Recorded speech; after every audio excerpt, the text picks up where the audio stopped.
Everybody ran out into the streets. We were still in our night clothes. There were hundreds of planes overhead. And what's going on? And then all of a sudden, we saw great big puffs all around these planes. And my father said, get back in the house and start packing. We are leaving. Right there and then.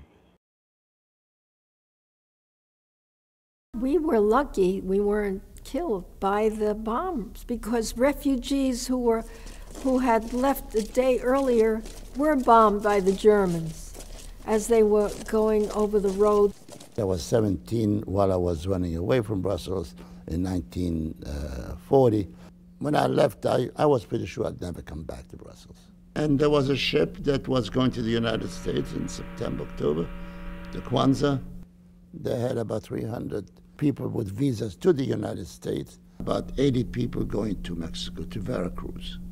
And we were one of the 80-some-odd people going to Veracruz. So on the ship, the first stop was New York, and there a lot of the non-Jewish passengers were let off. When we watched the people get off in New York City, it was the low part of the, like, where are we? Nobody wants us. That was it, yeah. A year before us, the St. Louis had been sent back. There was no help. And we can imagine what happened.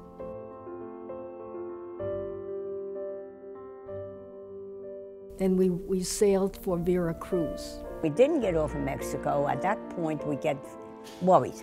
Where do you go from here? What do you do? Who's going to take us in? At that time, we were still hoping that maybe Cuba or Venezuela or any one of the islands would let us off. So we started going from port to port to a few different ports, and nobody wanted us. We were writing to the State Department.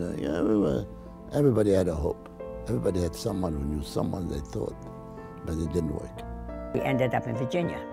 My father was not allowed to board the ship. Looking through the porthole was my sister, my mother, and I. And my father was on the dock reaching with his hand up to us. And my sister was crying because she felt there was no hope. They would not let us off the ship. We were in Virginia for one reason, and one reason only, to buy fuel to go back to Europe. So everybody was in great despair there on that ship. We had good luck. We met the right people. This was the thing. Then the whole story turns around at that point, and we were able to get off the ship. So you had my grandfather, Jacob L. Morowitz, the maritime attorney who rescued the refugees from the steamship Kwanzaa. Patrick Murphy Malin, Eleanor Roosevelt, FDR, and Breckinridge Long. Everyone played a role, positive or negative. A few individuals taking risk can change history.